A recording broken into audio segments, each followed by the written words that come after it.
All right, so how many of you would say, and you got to be honest with this, how many of you would say by a show of hands that English and literature were your favorite subjects in school? Got one? Got two? You got 2.5. Fantastic. Are we math people? Is there a bunch of math people in here? Was it math and sciences? Michael's math and science? Okay, all right, that's fine. Well, so the reason I asked that question is today I get to relive some of my glory days of teaching Homer and Shakespeare and Steinbeck to teenagers with glazed over eyes back when I was teaching high school literature. But it won't be on the final exam, so you don't have to worry about that so much.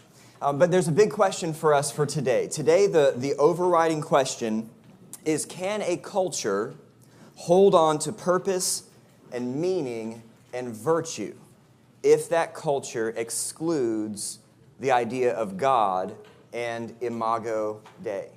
Can a culture hold on to purpose and meaning and value if they ditch these concepts, that there is a creator God and that we are made in His image? So I'm curious about that question, and that's where we're going to spend our time today. Let's pray. Father, thank you for your love for us. Thank you for your word. Thank you for preserving it throughout the centuries so that we would have this revelation of you. God, I pray that you would help us to be faithful in our duties to study it. I pray that you would help us to have wisdom when it comes to looking at the philosophies of this world that are so tempting for us to buy into little bits at a time, just little bites here and there. But Father, I pray that you would give us the wisdom to perceive what is underneath those philosophies and to be true to your word. We pray these things in your name. Amen. So we've been here. By the way, you can, if you would like to, marvel at my art right here. When I was teaching 7th graders, I did make a big deal. When I would draw something on the board, I required silence in the classroom. It was a 10-minute ordeal where I made it seem like it was going to be a really fantastic thing, and then it wasn't. But that's all right. I mean, that's what it was. That's what it was. We got them involved that way. We've been here. We've gone through from pagan Rome to the medieval worldview to the Renaissance and Enlightenment. And today we're looking at materialism and modernism. We're talking about the 1800s into maybe the mid-1950s. And really what we talk about today, you're going to see as formative for what we would say is contemporary culture. So today, when I say modern, you need to be thinking this time period, 1800s to 1950s. For us, when we say modern, sometimes we think right now. But the modern era, modernism as a movement in art, literature, music, all these things, is really from the 1800s to the 1950s. And so we think, when I say modern, that's what I'm talking about. And if I say contemporary, that's today's culture.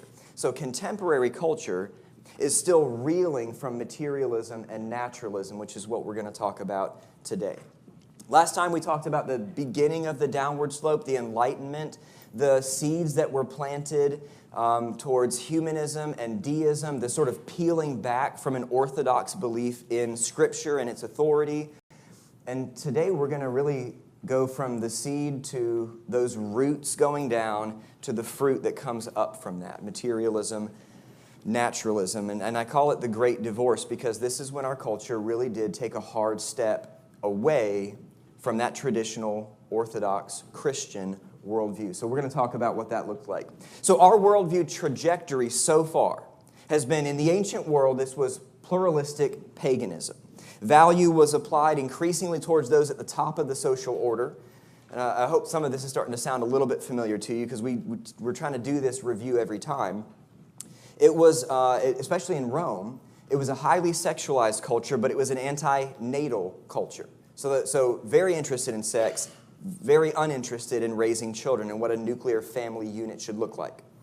It was also a slave economy, and this was a situation in pagan Rome where the only real sin you could commit was exclusivity. If you believed one thing and nothing else, none of the other things, this is true and none of those are, that was a sin in the Roman Empire.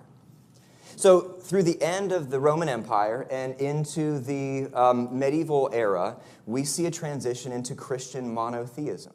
That's the belief that there is a God. He is rational. He has created the world with rational order. We can understand it. We can understand Him through what He has revealed to us.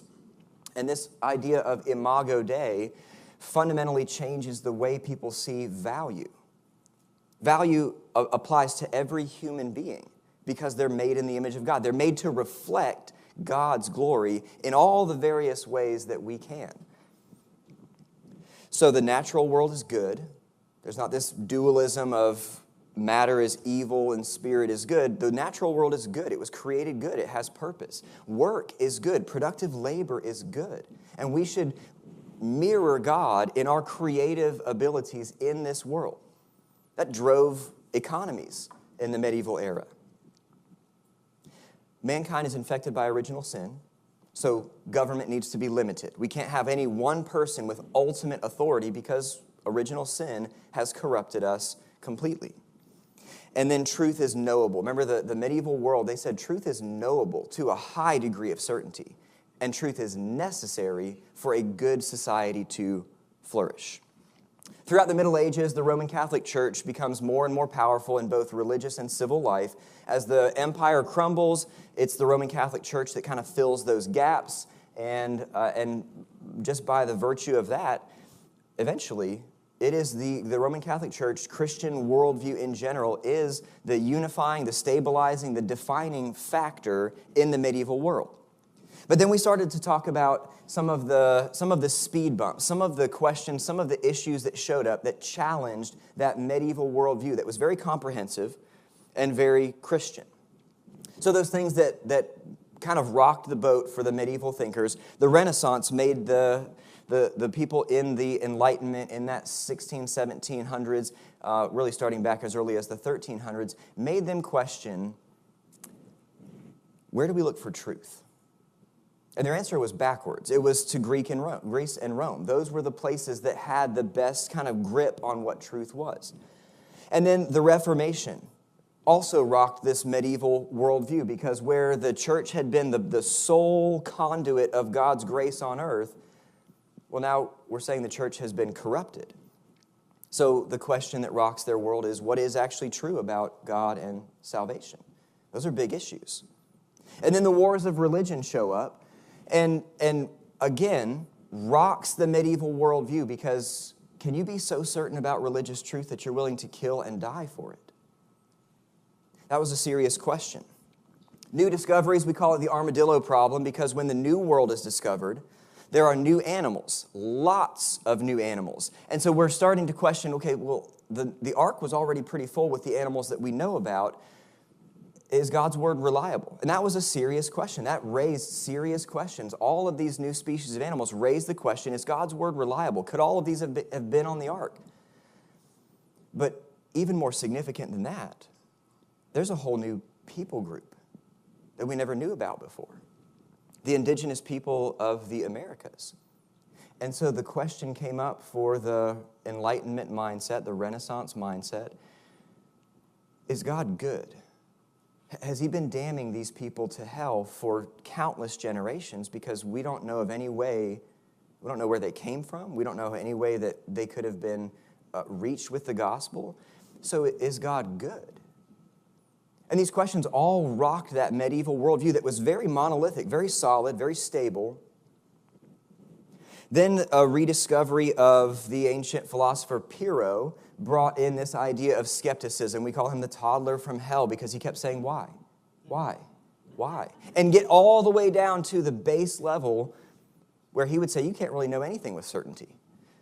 And so you really should withhold judgment on most of the things in life. And that rocked this idea that truth is knowable to certainty and necessary for culture. And the result here is a movement from Orthodox Christianity into a deism where we still need God to have started everything. We still need him to wind up the clock. But it's okay then if he stepped out. All right, boss is out of the office now. It's just he started it, and then it goes on its own natural laws, and he doesn't intervene. And this is not Orthodox Christianity, because there is no Jesus. There are no miracles. There's no immanence. There's only transcendence, and it's way off. It's non-personal. It doesn't really matter if you pray or worship. It just is. There was the Creator, and now it's up to us. And you can see how that goes hand in hand with humanism. And if you are a note-taker type, I think this is probably where we get our first bit of notes here. Deism and humanism, this is where we say that knowledge and morality are rooted in human reason. We displace that. From that being rooted in God's character and his revelation of himself, we place that on ourselves. Morality and knowledge, truth, they're rooted in us and our experiences. That's the deistic, humanistic impulse. There's no such thing as original sin in this concept of humanism. And so that means that humans and society are perfectible. If we just get the structures right, everything will be utopia. We can bring ourselves to utopia if we just get the structures right. The governmental structure, the educational structure, the economic structure. If we get these things settled, utopia. We know that to be false. But this idea of materialism and naturalism, this is the next step. So from humanism and deism, it's a little step out from Orthodox Christianity. But then if you're going to follow it to its logical conclusions, it's going to wind up in materialism and naturalism. I'm going to use those terms interchangeably. They refer to basically the same philosophy, and it is this: matter and energy are all that exist. There's no supernatural, there's no spiritual, there's no soul, there's none of that. It is matter and energy. And mind and consciousness are just caused by chemical reactions in the brain. It's just the chemicals bouncing around in certain ways. Everything is determined by matter and energy and their interaction. You should be able to see some real problems with that right away. There's no such thing as freedom in this world. If matter and energy are all that exists, there is no such thing as freedom of choice. There is no free will. You are genetically and chemically determined. You are a bag of chemicals, and if they bounce together in certain ways, you behave in certain ways. That's the materialistic, naturalistic worldview. And we're going to spend some time looking at what that looks like. That's the new conclusion: materialism and naturalism. So the questions we're asking would be, what drove Western society into materialism and naturalism? And then what were the effects of that? So we'll look at some causes and effects of that worldview and then end up with my favorite thing to do, which is to talk about literature. So we're going to end up there. So the first major issue that brings on this materialistic, this naturalistic worldview is the scientific revolution. Throughout the Enlightenment, an epistemological shift occurred. Right? That means the way that we know things changed, or our ideas about the way that we can know things changed. With much thanks to Pyrrho's skepticism. Remember the skeptics saying, why, get it all the way down, and you can't really know anything. Thinkers began to rely less and less on kind of philosophical, logical reasoning, and more on what we would call empiricism. Empiricism, that is that knowledge is derived from sense experience. It's connected to humanism, right? We get knowledge primarily through our experiences. It's not something objective out there, it's something that we find with our experiences. The scientific method, which we have here, we use it in school all the time, became the real law of truth. And truly, the scientific method works really well for the physical world. If materialism is true, the scientific method works really well. And even if materialism isn't true, it works well in the physical world. It can help you to explain what we see in the physical world. And its success in that led thinkers to try to push it into different areas. Can we use this scientific method in sociology and in psychology? Can we use it to describe these other things and experiment on these other things? But if this method is the key method to finding truth, what do we do with metaphysical questions? What do we do with questions of what's right and wrong? What is morality? What is truth? How do we deal with those questions? Because they don't consist of matter and energy. You can't really do experiments to figure out what truth is and what morality is. And since true knowledge is supposed to be found in the scientific method, anything that it doesn't really work for is shoved aside as maybe not true, not real, not important. And so you can see how deism is a step away from Christian orthodoxy, and that step leads you to humanism. We're grounding experience in ourselves, because then God can't be a moral lawgiver, and he can't be immanent in our culture, in our world. Well, you don't really need him at all. Except that there are two problems that persist throughout the Enlightenment, that kind of tether people to this loose conception of God. We would have liked to have gotten rid of him. But there are some things that tether us into him: the origin of the universe and the origin of mankind. And if we could explain those two things away, that would get us where we wanted to go: the origin of humans and the origin of the universe. Now, the Greeks already had an idea that the universe was eternal. That becomes very convenient to accept if you're trying to get rid of a creator God. And so a lot of thinkers in this time accepted this eternal universe. There's no starting point. So we don't really need a God to kickstart the universe. But then there's the problem of humans. How are we here? Why are we here? If only there was something that could tell us how humans arrived without invoking God. Well, in the 1860s, Charles Darwin provides what becomes the solution to get God out of the equation altogether. I want you to remember that ideas have consequences and that bad ideas have victims. Darwin's theories have a lot of victims. His ideas of interspecies evolution by natural selection becomes the standard. It's the idea that allows modern man to have a world completely free of God. Because if we all kind of descended from a common ancestor and the universe has always been here, there is no need for God. We can officially close that chapter of humanity. We do not need God anymore. If the universe is eternal, if mankind developed from lower forms, matter and energy are all that exist. And we can use the scientific method for everything.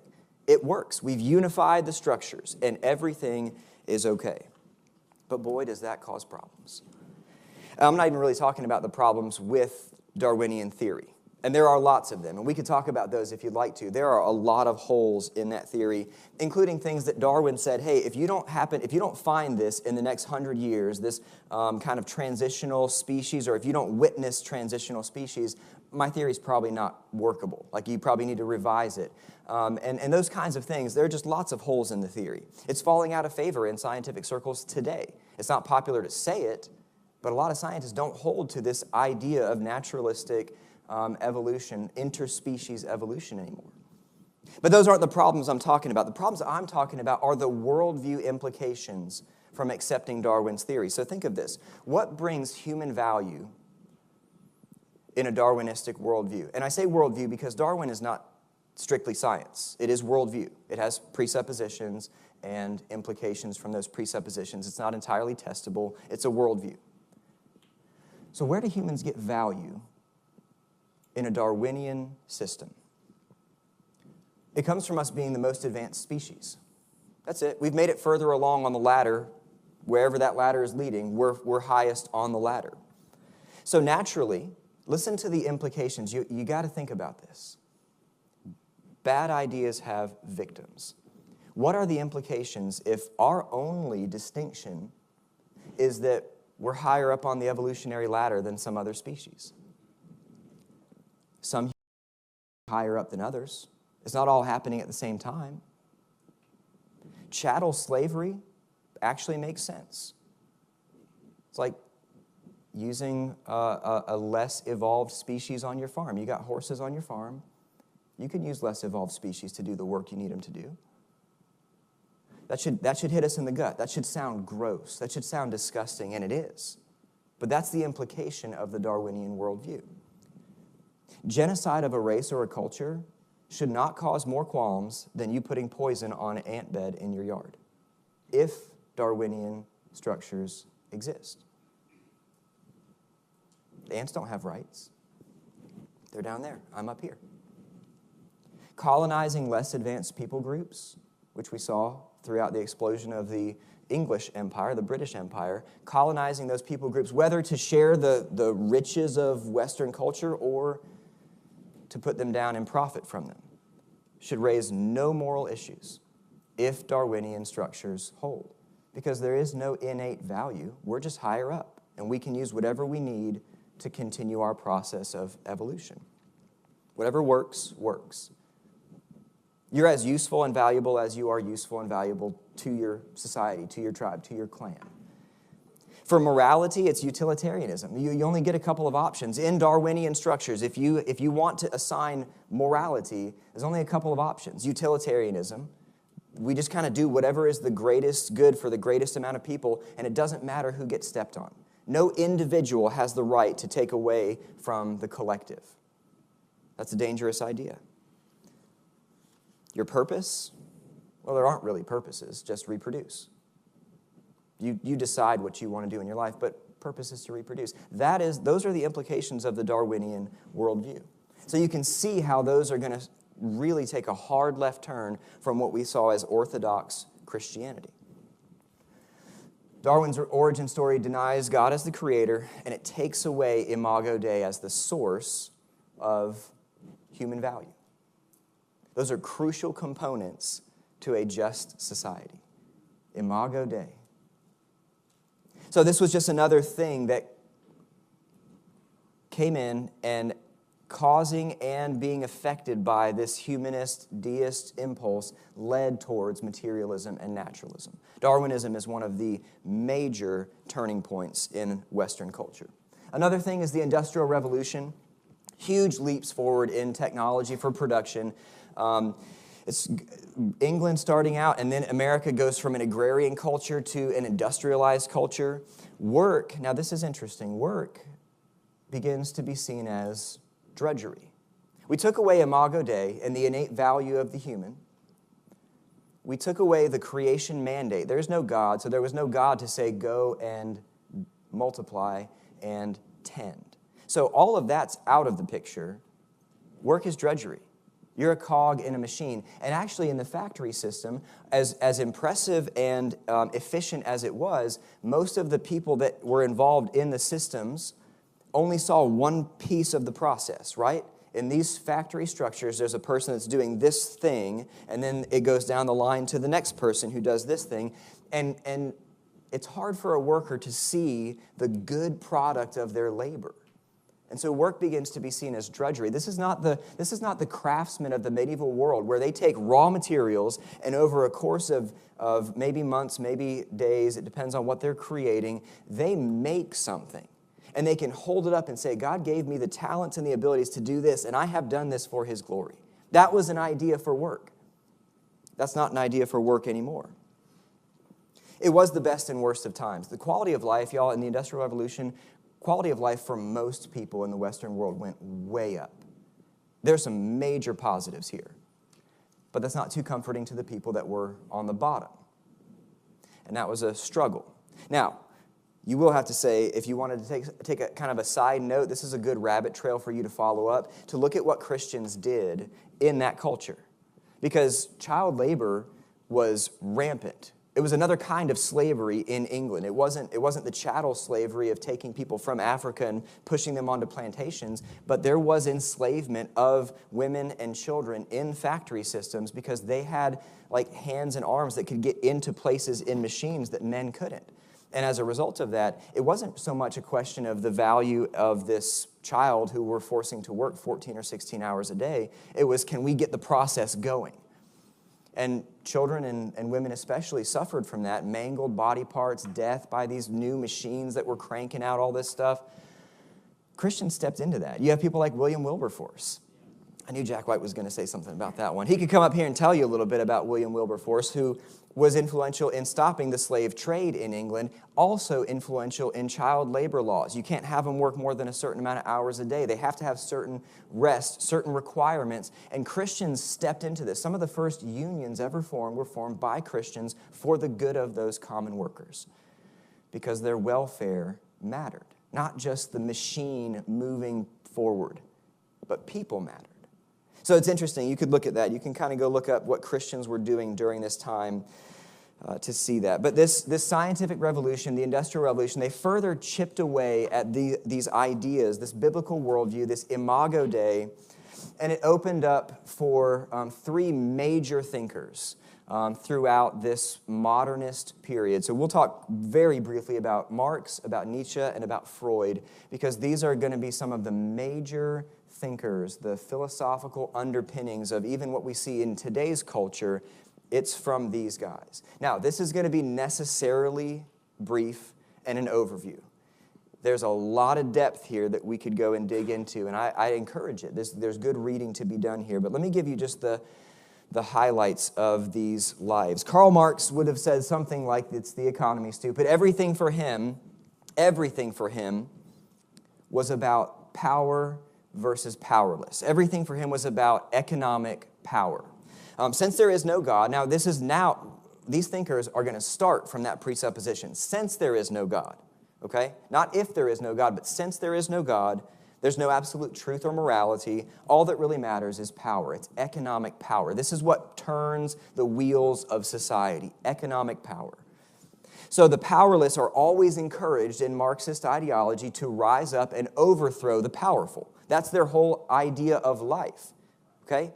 Powerless, overthrow the powerful. There's a little bit of ideological inconsistency because then they become the powerful, and a new revolution is encouraged until you get some kind of utopian synthesis of these different workers and owners. But that was his idea. Morality, by the way, in this structure is relative to the needs of the powerless to overthrow the powerful.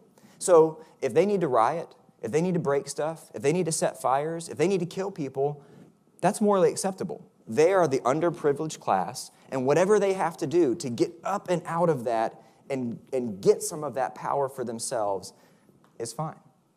That's what today we would call standpoint epistemology. We call it intersectionality, where depending on what level you are down in the underprivileged class, that gives you higher moral authority.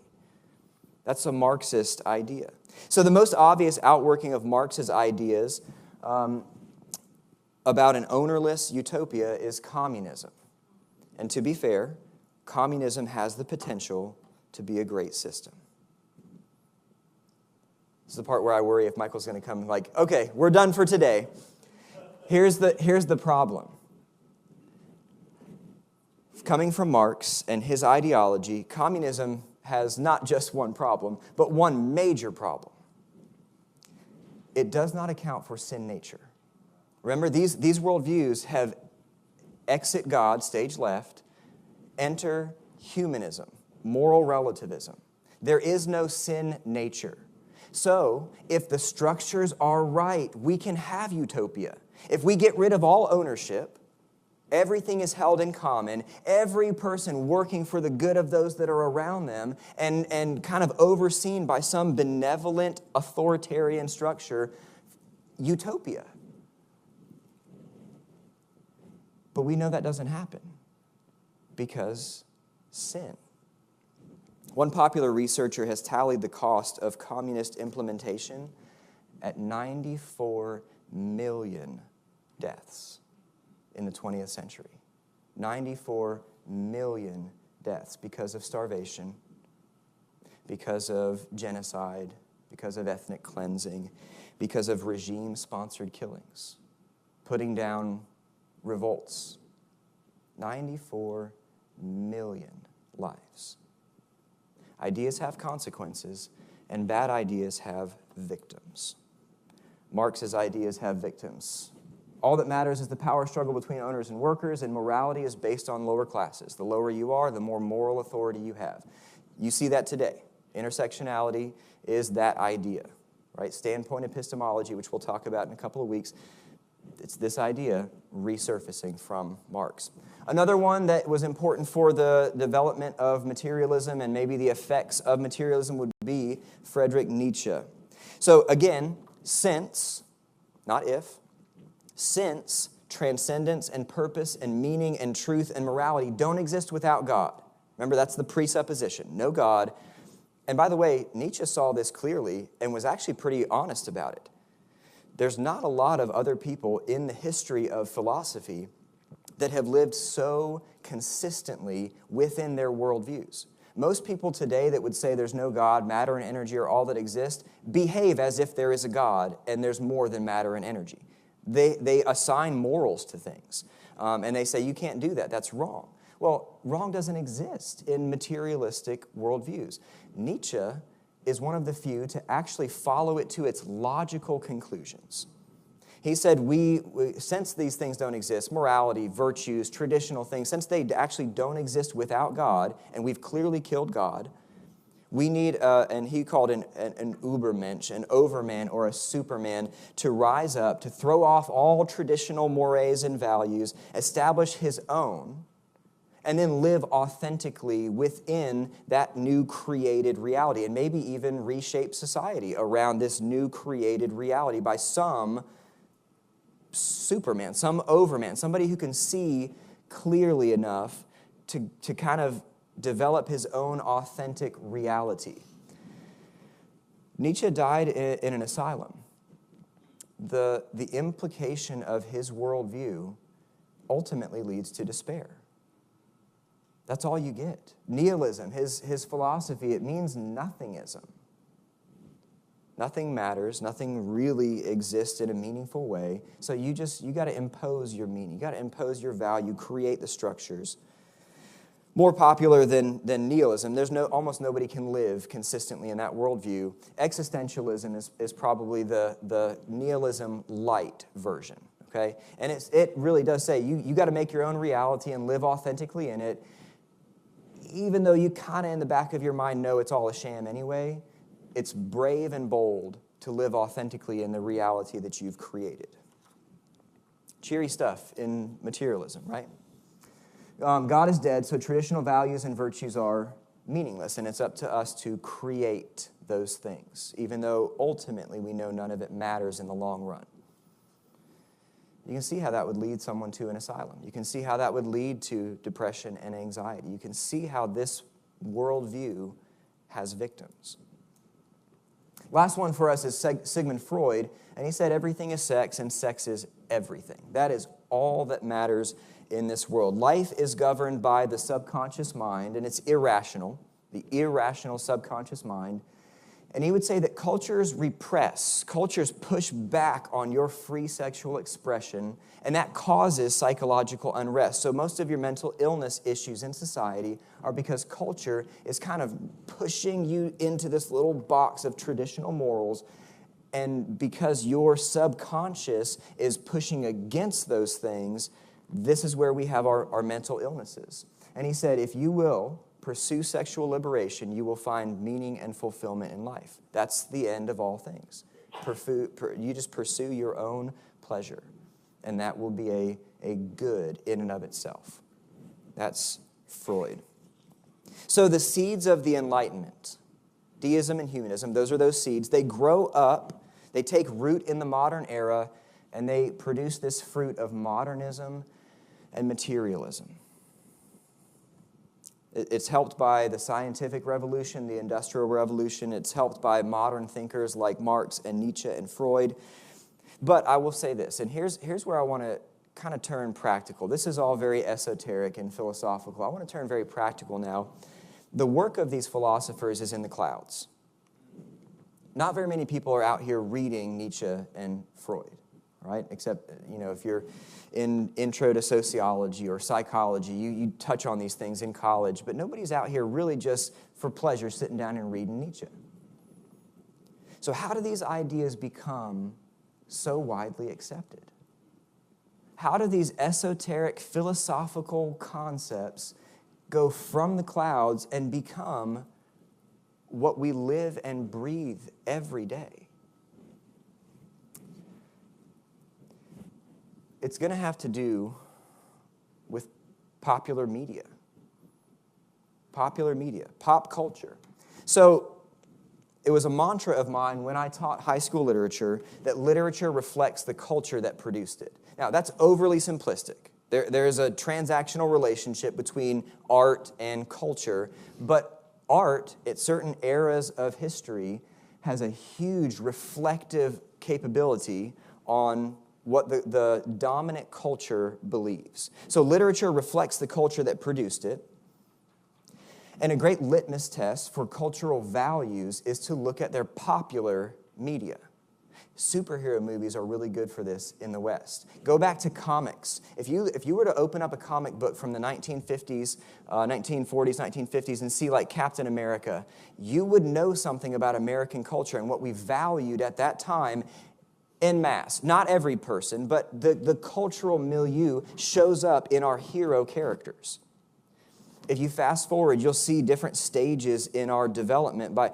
If you go from that Captain America of the 1950s, and his values are heroism and bravery and self-sacrifice. If you fast forward and you watch some Christopher Nolan Batman films from the 2012, 2013, whenever those came out, you'll see a distinct difference in what the hero character represents. So when we look at culture, popular media, for us today, it's books and TV shows and movies, less books, more TV shows and movies. They are the conduit by which worldviews are propagated. I can't overemphasize that. I can't say it loudly enough. I can't say it often enough. That worldviews are caught in popular culture. They're not explicitly taught. They're just caught like a disease from popular media. So let's look real quickly at some of these things. So if you went back to the pagan world, Homer's Odyssey. Homer, this Greek poet, oral poet, created the story of Ulysses returning from the Trojan War, and it takes him a long time to get home. I think it's 20 years. Dr. Hartnett can correct me if it was less than that. It takes him a long time to get home because he really ticked off some of the gods. Remember that ancient Greek worldview? You kind of have to make sure all the gods are happy with you all the time because they can really mess with you. Well, you see things like in that story, cleverness is very valuable. That's a high skill, cleverness. Morals are kind of fluid because whatever he has to do to get by, he just has to do. But you better not tick off the gods. You learn something about the culture from looking at that piece of literature.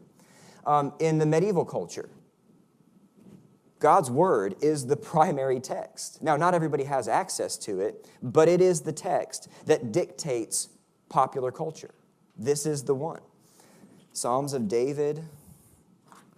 When we get into the Enlightenment, the autobiography of Benjamin Franklin is a great reflection of deistic and humanistic thoughts. Listen to what he said. This is really fascinating. His daily schedule, he said in the morning he's going to rise, wash, and address powerful goodness. It's not God exactly. It's some powerful goodness out there, and I'm going to at least address it. Okay? Sounds kind of pagan, like make sure that thing out there stays happy with me. And then he's going to go through his day. He's got all these things sectioned out. But what's more interesting is that he decided he was going to become morally perfect. He said, I figured, and I could read you the quote. He says, I figured at a certain point in my life, I was going to become perfect. And so what I did was I just put a schedule together. And every week, I was going to practice one of these virtues. And so it's going to start with temperance, and then silence, and then order, and then going through all the frugality is down here, sincerity, humility, and he's going to just keep track. Every week, work on one of these things, and by the end of a year, he's going to be perfect. And he's authentic in his desire to do this. It's purely logical, it's purely rational, and if there is no original sin, that makes a lot of sense. It reflects the culture. Here is a turning point in culture, and I want you to see the most accurate impression that I've ever had of somebody seeing the culture clearly and watching the movement from Christian-centered worldview to humanism. I'm going to read the first part of this poem to you and then look at what's on the screen. It starts out this way. The sea is calm tonight. The tide is full. The moon lies fair upon the straits. On the French coast, the light gleams and is gone. The cliffs of England stand, glimmering and vast out in the tranquil bay. Come to the window, sweet is the night air. Only from the long line of spray where the sea meets the moon-blanched land, listen. You hear the grating roar of pebbles which the waves draw back and fling at their return up the high strand. Begin and cease and then again begin with tremulance cadence slow and bring the eternal note of sadness in. So he's listening, he's out here, Dover Beach, he's out here listening to the waves, bringing these rocks in and out and all the sound that it does, and it makes him a little bit sad. And then he goes on to say, Sophocles long ago heard it on the Aegean, and it brought into his mind the turbid ebb and flow of human misery. We find also in the sound a thought, hearing it by this distant northern sea. So an ancient playwright named Sophocles heard the same kind of thing, waves crashing, and it made him think of human misery. And the poet says, it also gives me a thought, and here's the thought. All right, so this is all just getting us to the point where he's out here, he's listening to the waves and all these. And by the way, it's not a beach you want to really hang out on and get your suntan. It's a bunch of rocks, and they're going all over each other and then drawing back out, and the sound of that. And listen to what he says. I have a thought while I'm hearing these waves go in and out and in and out. And here's his thought. The sea of faith was once too at the full, and round the earth's shore lay like the folds of a bright girdle furled. But now I only hear its melancholy long withdrawing roar, retreating to the breath of the night wind down the vast edges drear and naked shingles of the world. The sea of faith once encircled the earth. It was a bright girdle to hold everything together, to give purpose and meaning. It was beautiful. But he says, all I hear now is its retreat. It's leaving. The sea of faith is going out. So I want you to hear his conclusion. In light of that, the sea of faith is going out. Ah, love, he's talking to his beloved there with him, looking out over this shore. Let us be true to one another. For the world, which seems to lie before us like a land of dreams, so various, so beautiful, so new, hath neither really joy, nor love, nor light, nor certitude, nor peace, nor help for pain. And we are here as on a darkling plain, swept with confused alarms of struggle and flight, where ignorant armies clash by night. So, since the sea of faith is retreating, what replaces it? His conclusion is, we center experience on us. Let us be true to one another, because you know what doesn't exist? Joy, love, light, certainty, peace, help for pain. It's all gone. So all we have is our experience of each other. He very clearly saw the retreat of the sea of faith, and it leads us to our last bit. Naturalism and materialism are reflected here. This is a poem that students absolutely love because it's 5 lines. Okay? A man said to the universe, "Sir, I exist." However, replied the universe, the fact has not created in me a sense of obligation. The universe doesn't care. There's nothing out there to care. It's matter and energy. That's all that exists. It's very easy to teach. Students really enjoy that one. The last thing I'd like to say to you is that our modern worldview shows up in a book like The Awakening by Kate Chopin. It's published in 1899. The main character, Edna, is married, but she's dissatisfied with the commitments of married life and the traditional values required of motherhood and wifehood. And so on a vacation to Mexico, she falls in love with this young man that she sees, and he senses the doom of the relationship, and he flees to Mexico. He gets out of her life. He's like, I can't, this is a married woman, I can't do this, all these things. And so she goes back home to New Orleans, and she just falls further and further away from her responsibilities as a wife and a mother. She wants nothing to do with her children. She wants nothing to do with her husband. She's just in this funk because she didn't have the experience that she desired with this man. She has an affair while her husband's away on a trip with some other guy that's been hanging around. And then the guy shows back up, Robert, that fling from when they were vacationing. And again, he leaves after a little while and says, for sure, I'm done. This is over. It will never happen. And what she does as a result is she goes back to the place they first met. She, please notice my air quotes, heroically strips off her clothes and heroically walks into the Gulf of Mexico and heroically drowns herself. She is seen as an absolute hero of modern feminism. Absolutely a hero. Because she rejected traditional norms of being a wife and a mother, She sought her own satisfaction and pleasure above everything else. And when it turned out that the world would not exist on her terms, she heroically ended her life. That's a modern hero. You have to ask the so what question. And today it's this. Dads, I'm going to aim this one at you because it's Father's Day. We cannot afford to uncritically consume popular culture. And a father has a responsibility in his home to dictate what is right and what is wrong for us to allow in through our eyes and our ears. We cannot afford to uncritically consume popular culture. It creates worldview in a heart. Popular culture does that. I tell that to students regularly, and they're like, it's just music. It's not making a difference for me. It's just music. It's just a TV show. I don't believe everything they're saying. If you don't think that it has this kind of effect, I would encourage you to go to a farm and start spreading manure. Curtis or Jay might have a job for you, actually, if you need some fertilizer out. Start spreading manure and just make a day of it. And halfway through the day, you won't really be smelling manure anymore. Okay? But what will happen is when you get home and you want a hug from your wife, or your kids run up to you, they will smell it on you.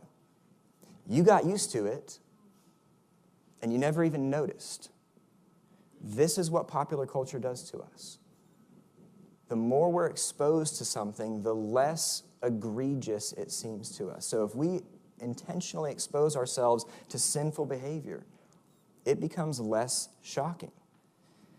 And eventually we slip in that direction. Related to that, small compromises in truth lead to massive consequences over time. Small compromises lead to massive consequences. I don't know if you guys can see this from the back, but what would you say that degree of separation is there? Maybe 5 degrees, 10 degrees max? But if you follow those lines out, and they keep going, and keep going, and keep going, you end at a very different destination than the original line. And it was because of a small deviation at the beginning. Deism was a small deviation from Orthodox Christianity. Modernism, materialism, and naturalism is a road to death. So we have to do this. We have to focus ourselves. Fathers especially, we don't get to bail out of this one and relegate it to our culture to dictate what is going to be acceptable in our households. We have that responsibility. Man, I got to ask Pastor Joel if we can make Sunday school a little bit longer. And all God's people said, don't you dare.